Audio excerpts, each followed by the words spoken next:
दिल बर से दिल बर की जुदाई न होती, उल्फत में किसी की रुसवाई न होती।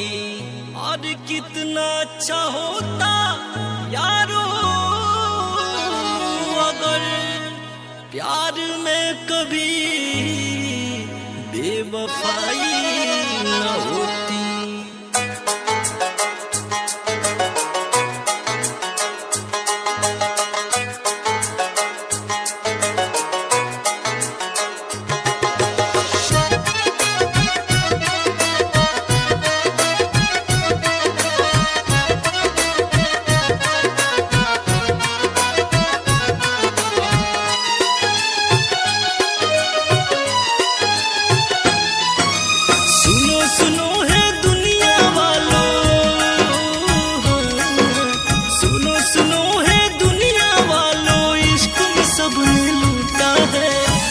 सनम का झूठा है दिल सौ सौ बार ये टूटा है।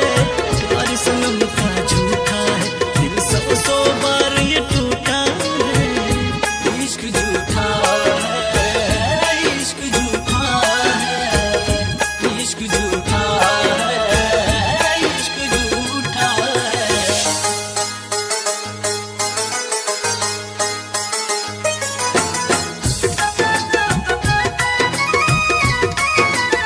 Antra Music present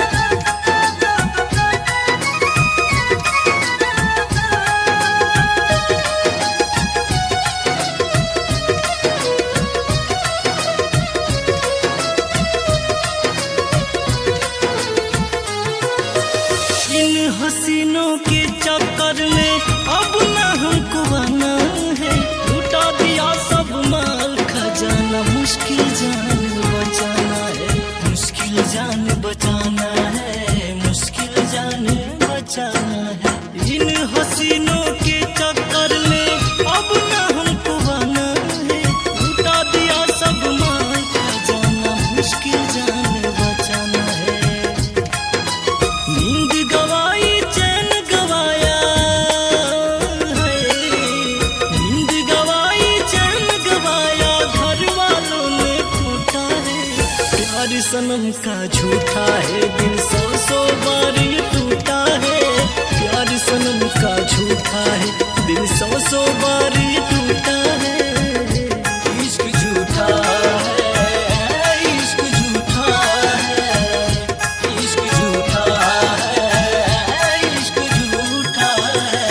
Antra Music present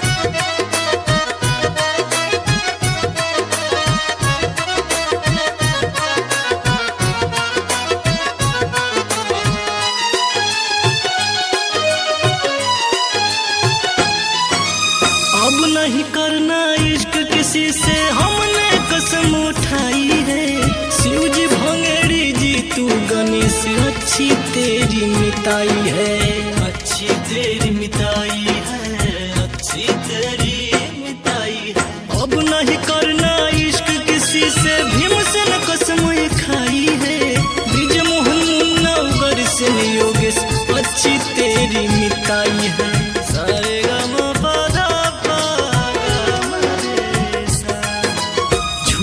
कहता सारा जमाना है, झूठ कहता सारा जमाना, उल्फत सबसे ऊंचा है। प्यार सनम का झूठा है दिल सौ सौ बार ये टूटा